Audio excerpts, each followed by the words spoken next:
What is going on, everybody? Welcome to Dylan Talks Tone. This is a fun day. This is the Gretsch. Uh-oh, hang on. I gotta cheat. There's a lot of numbers and letters in this thing. It is called the Gretsch 5210T-P90 Electromatic Jet 290. Yes, Gretsch puts a lot of letters and numbers in their various model nomenclature, but that's what this thing is. Let's get into it, and I'm going to tell you some things that are really cool about it. The target market for this guitar. Is it good? Is it not? And also, if there are any little problems with it, how we can get them fixed up so that the thing works awesome. Because there's a couple little problems.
If that kind of stuff is what you're into, do me a favor, hit the subscribe button and the like button, and we will talk about guitar stuff every week.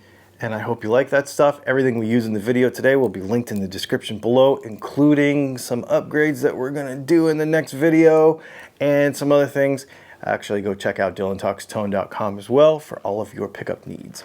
Okay, the Gretsch Jet 290. That's what I'm gonna call it because that's the short name, and that's the cool, important parts. What is this thing? Well, it's an entry-level-ish Gretsch guitar. I think they're $5.99. I can't remember. I just bought it a couple weeks ago. I should say I did buy this guitar with my own money. That's not totally accurate. We use Patreon dollars to do these projects, so thank you everybody who supports Patreon. There's a Patreon link down there. And one of our Patreon supporters actually already purchased this guitar for me because he was like, I want this when it's done. So he's going to get new pickups for free and a couple other things. Oh, spoiler alert. Anyway, yeah, so I bought this guitar with money because I wanted to know what it was like. Got it in from Sweetwater, and man, what a cool thing. It's shiny. The finish is great. It's got all the kind of Gretschy kind of things that you would normally like. So let's get into a couple of the features. First of all, we got a really cool bound peg head up here. It's a mahogany neck as well as a mahogany body that has been chambered with a top on it. I don't know exactly what top is on it, but it's painted in this beautiful amethyst, which I call purple color. Everything's bound. The binding is fantastic. There's no little weird edges. There's no weird fret edges. There's nothing. You know what I mean? Like, it's a 3-ply binding. It looks great. We've got some very basic and budgety tuners up here that do the thing where you turn them and the strings move. We'll get into that in a little bit. We've got a nut. We've got an Indian Laurel fretboard. We've got those Gretschy fingernail inlays to note the fret markers.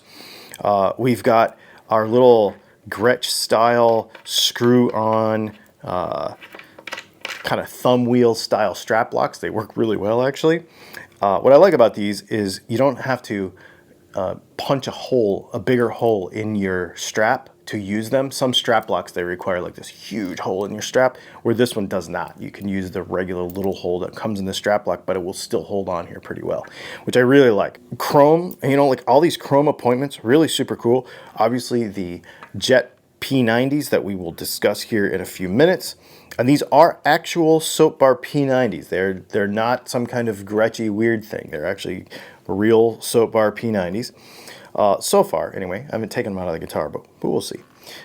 We've got a kind of Tunomatic-y sort of bridge here. They're kind of import version of that. And then, of course, we've got our Bigsby B50. Now, this is not a B5. The B5 is the Sandcast American-made one that has ball bearing, needle bearings in it. And it is a little bit different shape, so they're not quite interchangeable. But this is the import version, which has the nylon bushings in it. It is also cast, but it's not sand cast. It's a little different the way it's done. So it's a little cheaper. It will work, but we'll get into that in just a minute. It does not come with a case. It's pretty, basic when it comes to the basic guitar sort of features when it comes to that. 24.6-inch scale is very interesting. It's very short, but it sounds great. It feels great. I mean, it's, there's a couple things I would do, but yeah, I really like it.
So who's this thing for?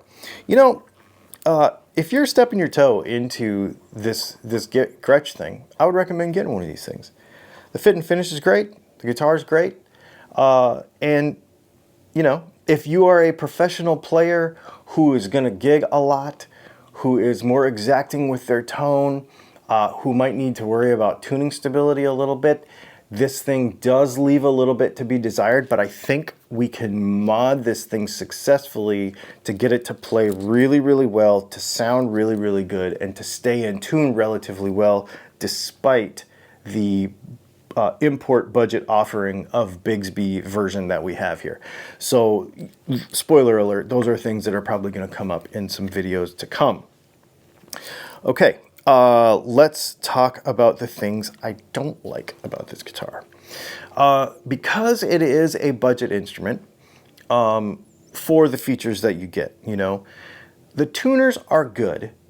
The G is a little slippy. It's not, the tuner doesn't slip, but it takes a lot to turn. It's almost like each of the tuners has a little bit different feel in how you tune them, so they're not reliably the same, which for a budget guitar, that makes sense, okay? For a lower priced instrument, that kind of makes sense that they would do that, or that could happen. The nut is fine tonally and etc., but I want to look at it when we start to look at our Bigsby stability issues, and the things that are involved in that. So we'll check that out. Fretwork is fine. Fretwork was great. It sounds, it feels great, and it plays great. The bridge is there's another thing I want to go over. When we start to look at our Bigsby stability issues, because it does not stay in tune very well, as you saw in the sound samples.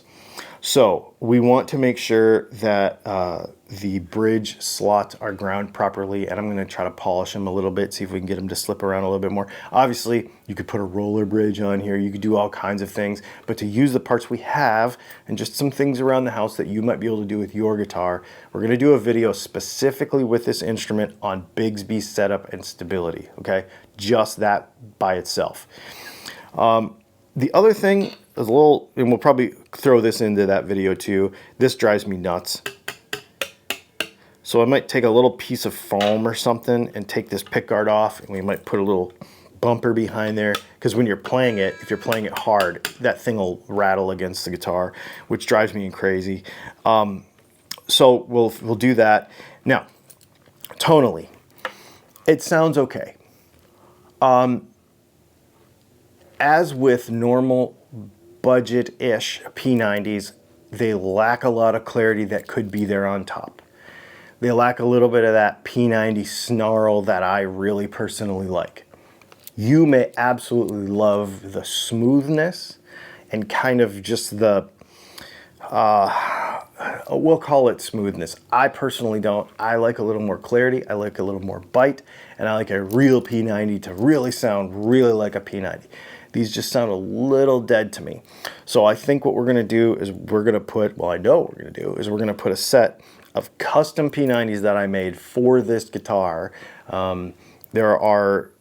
These are not the normal black ones that we sell on our website. They're the same one and everything, but I made a special set for this guitar because I think it'll look really cool. And we're going to put those in here, and we're going to do all the before and after tone stuff in another video as well. So I think this video, as well as the Bigsby video, as well as another video, is what we're going to do to get this guitar done and get it really, really cool. So this is the Gretsch something Jet 290. I think it is a fantastic instrument.